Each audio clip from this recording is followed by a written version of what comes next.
और चलिए आपको जबलपुर लिए चलते हैं, जहां रानी दुर्गावती विश्वविद्यालय का 36वां दीक्षांत समारोह में राष्ट्रपति द्रौपदी मुर्मू पहुंची हुई हैं।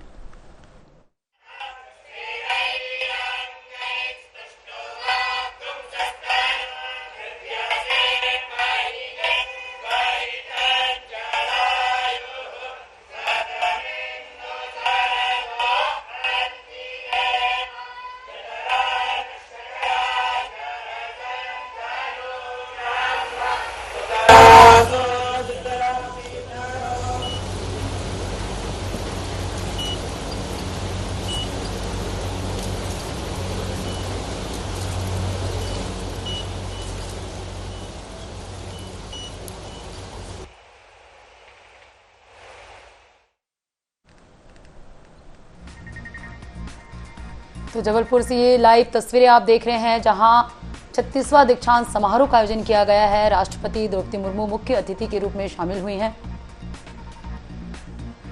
रानी दुर्गावती विश्वविद्यालय का 36वां दीक्षांत समारोह, जहां राष्ट्रपति द्रौपदी मुर्मू मुख्य अतिथि के रूप में शामिल हुई हैं।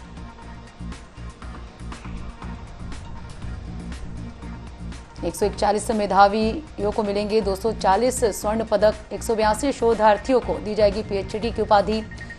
सीएम डॉक्टर मोहन यादव और राज्यपाल मंगू भाई पटेल भी इस कार्यक्रम में मौजूद हैं।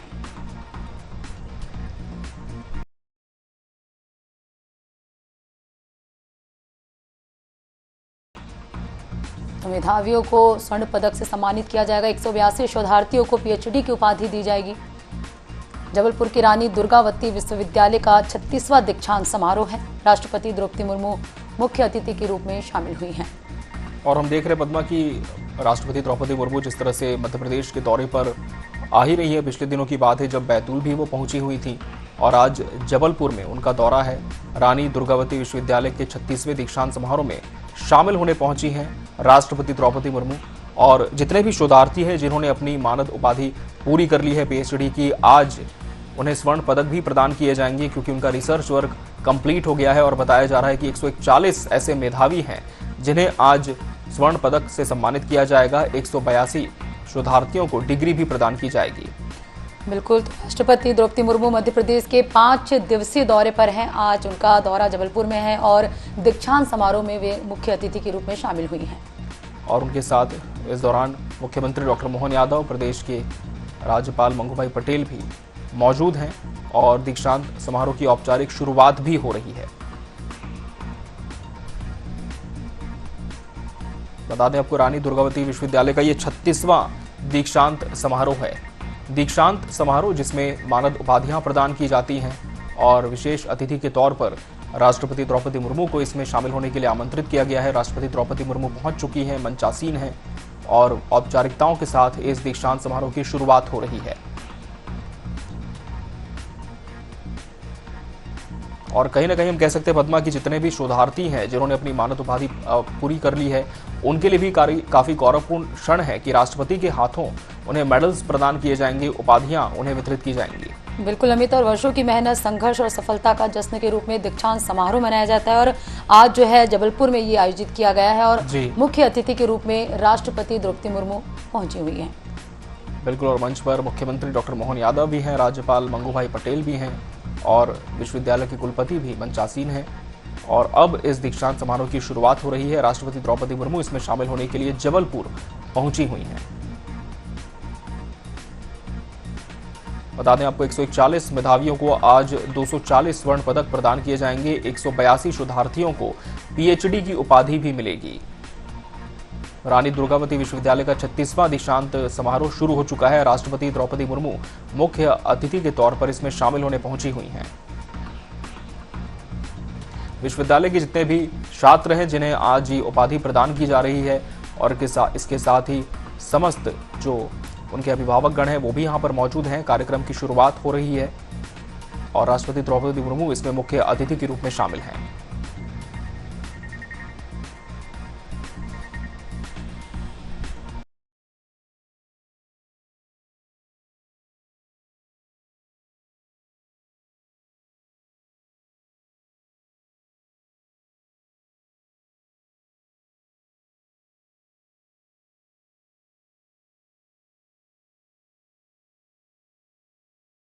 तो 141 मेधावियों को आज 240 स्वर्ण पदक दिए जाएंगे। 182 शोधार्थियों को पीएचडी की उपाधि दी जाएगी। रानी दुर्गावती विश्वविद्यालय का आज 36वां दीक्षांत समारोह आयोजित किया गया है। तो मेधावी विद्यार्थियों को उपलब्धियां प्रदान करेंगी राष्ट्रपति। ज्ञान, नवाचार और राष्ट्र निर्माण के लिए आगे बढ़ने का संदेश भी दिया जाएगा।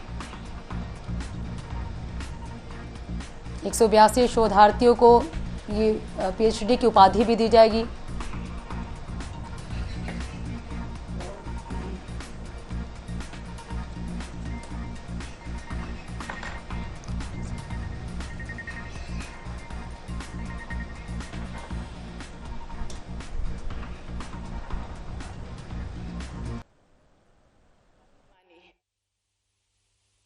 आज हम 80 साल स्वाधीनता के 80 साल के तरफ जा रहे हैं। 76 इयर्स हो गया है, लेकिन वो अपने जगह पे खड़ा है क्योंकि वो स्वाभिमानी है। अपना दुख दर्द, अपना परेशानी दूसरों को बताते नहीं।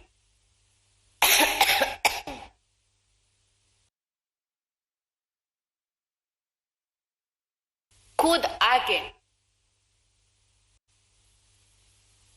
खुद के बारे में लोगों को बताना, सरकार को बताना,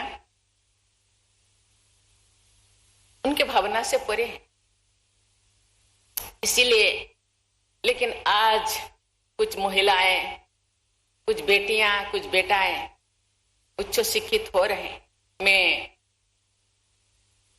राज्यपाल महोदय से सहमत।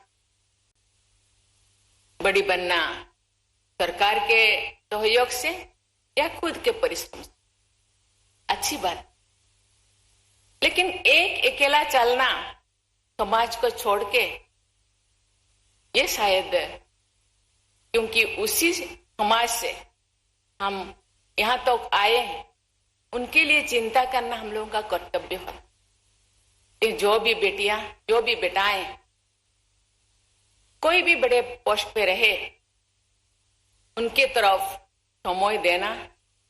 कभी कभी पढ़ाई करके शहरों में रह जाते हैं, गांव जाते नहीं। मुझे लगता है उनके लिए ये सबसे बड़ा समाज के प्रति उपहार होगा। समाज के प्रति जो कर्तव्य होगा, बीच बीच में जाके उनको मार्गदर्शन देना। वो नहीं मांगते कि आर्थिक सहायता के लिए सरकार बहुत सारे सुविधाएं दे रहे हैं, लेकिन फिर भी वो सुविधा को कैसे लिया जाए, कहां जाए, कैसे करे, वो भी बहुत लोगों को पता नहीं।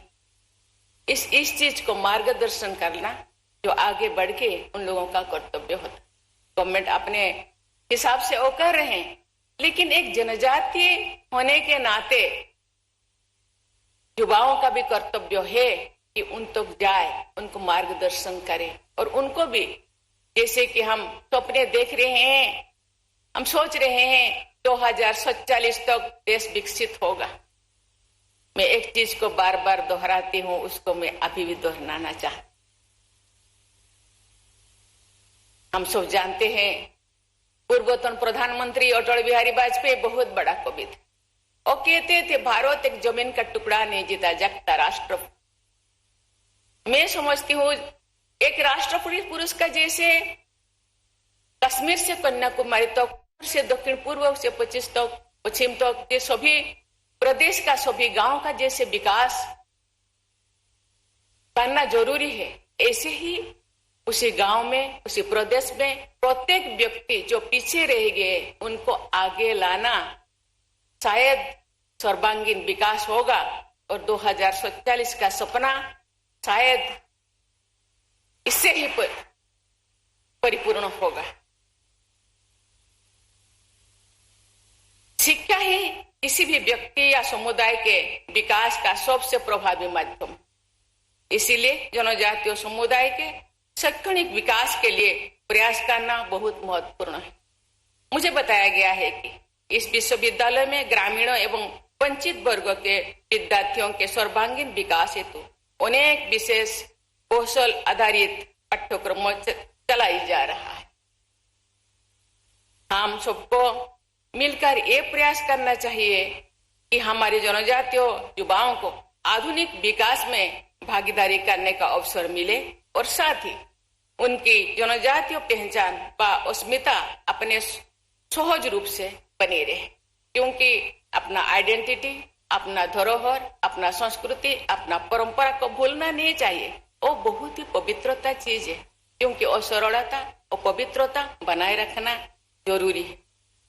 जनजातीय समाज के लोगों के कौशल एवं ज्ञान को आधुनिक माध्यमों से प्रसारित करने की आवश्यकता है। इस संदर्भ में इस विश्वविद्यालय जैसी शिक्षण संस्थानों को विशेष प्रयास करना चाहिए। जनजातीय ज्ञान एवं शिल्प परंपरा का व्यापक स्तर अध्ययन सभी देशवासियों के लिए लाभदायक होगा। उच्च शिक्षण संस्थान विद्यार्थियों को शिक्षा प्रदान करने के साथ साथ नवाचार और अनुसंधान के प्रमुख केंद्र भी होते हैं। विद्यार्थियों में रचनात्मक सोच, वैज्ञानिक दृष्टिकोण और उद्यमिता का विकास करना शिक्षण संस्थान की महत्वपूर्ण जिम्मेदारी। साथ ही संस्थानों से ये अपेक्षा की जाती है कि वे विद्यार्थियों में भारतीय संस्कृति, परंपरा और भाषाओं के प्रति गर्व के भाव को संचारित करें। ये हम लोग भारत एक ऐसे देश है, विभिन्न भाषा, विभिन्न संस्कृति, विभिन्न खान पान, पहनाव, लेकिन वो आइडेंटिटी है। आइडेंटिटी को समालोचित करना ठीक नहीं। आज विदेश से लोग आते हैं, हम राष्ट्रपति भवन में सभी स्टेट का व्यंजन उनको पेश करते हैं, वो बहुत उत्साह के साथ वो खाते हैं और प्रशंसा भी करते हैं। आधुनिकता और परंपरा के समन्वय से देश का संतुलित विकास संभव है। इस विश्वविद्यालय के शैक्षणिक ढांचे एवं पाठ्यक्रमों में भारतीय ज्ञान परंपरा को समाहित करने की पहल सराहनीय है।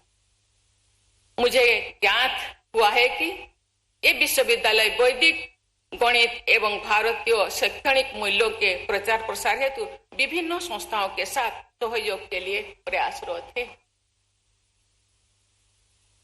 जहां पर नवाचार को प्रोत्साहित किया जा रहा है। मुझे बताया गया है कि यहाँ पर कार्यरत डिजाइन इनोवेशन सेंटर द्वारा पेटेंट भी प्राप्त किए गए। प्यारे विद्यार्थियों के लिए दीक्षांत समारोह जीवन का एक महत्वपूर्ण पड़ाव। ये अत्यंत प्रसन्नता की बात है कि आज दीक्षांत समारोह में स्वर्ण पदक पाने वाले विद्यार्थियों में बेटियों की संख्या बहुत अधिक। ये हमारी बेटियों के निरंतर आगे बढ़ने के संकल्प और देश के सर्वांगीण विकास का प्रतीक। आज हमारा देश नव युवकों का देश है। 65% युवा है, जिनमें कुछ भी करने का अदम्य साहस है। देश और देशवासियों को आपसे बड़ी अपेक्षाएं हैं और ये अपेक्षाएं तभी पूर्ण होगी जब आपको योग्यता अनुसार रोजगार मिले। इसके लिए केंद्र और राज्य दोनों सरकारें प्रयासरत है। रूसा तथा सेंटर ऑफ एक्सीलेंस जैसी योजनाओं से विश्वविद्यालय को प्राप्त हो रही अनुदान से अधोसंरचना के विकास, अनुसंधान के क्षेत्र में नवाचार तथा शिक्षा की गुणवत्ता में वृद्धि हुई। अध्ययन एवं अनुसंधान उच्च शिक्षा के अभिन्न अंग है। हमें ऐसे अध्ययन एवं अनुसंधान पर बल देना होगा जो देश और समाज के लिए उपयोगी सिद्ध होंगे। देवियों और स्वजनों, पर्यावरण संरक्षण, महिला सशक्तिकरण, वंचित वर्गों का विकास, स्वच्छता, सामाजिक समरसता आदि विषयों को अध्ययन एवं अनुसंधान में शामिल करने से समाज लाभान्वित होता है। साथ ही देश के विकास के लिए योजनाएं बनाने में सहायता मिलती है। हम सबकी ऐसे सोच और ऐसे प्रयास होना चाहिए कि मध्य प्रदेश सहित देश के सभी विश्वविद्यालय ज्ञान, विज्ञान एवं अनुसंधान के उत्कृष्ट संस्थान के रूप में राष्ट्रीय और अंतर्राष्ट्रीय स्तर पर प्रसिद्धि लाभ करें। प्यारे विद्यार्थियों, आज पूरा विश्व तेजी से बदल रहा है। हमारी भाषा, रहन सहन, जीवन शैली सब तेज गति से बदल रही, पर हमें ये नहीं भूलना चाहिए कि हमारे कुछ मूल्य शाश्वत है जो हमें सदैव शक्ति प्रदान कर। मेरा मानना है कि आप जैसे युवाओं को भारतीय संस्कृति के मूल्यों और आदर्शों को अपने जीवन का आधार बनाना चाहिए। सत्य, अहिंसा, करुणा, सेवा और ईमानदारी जैसे मूल्य हर युगों की मूल चेतना का हिस्सा रहे। इन मूल्यों को अपने जीवन में अपनाकर आप कठिन परिस्थितियों को भी दृढ़ता से सामना कर सकते हैं, एक आदर्श नागरिक बन सकते हैं, राष्ट्र निर्माण के महत्वपूर्ण योगदान दे सकते। आप केवल अपने परिवार या विश्वविद्यालय के प्रतिनिधि नहीं है, बल्कि राष्ट्र की आकांक्षाओं और भविष्य के निर्माता है। आपके कंधों पे देश का भविष्य निर्भर कर रहा है। आपके ज्ञान, ऊर्जा और संकल्प से ही विकसित भारत का सपना साकार होगा। मैं आपसे आग्रह करती हूँ कि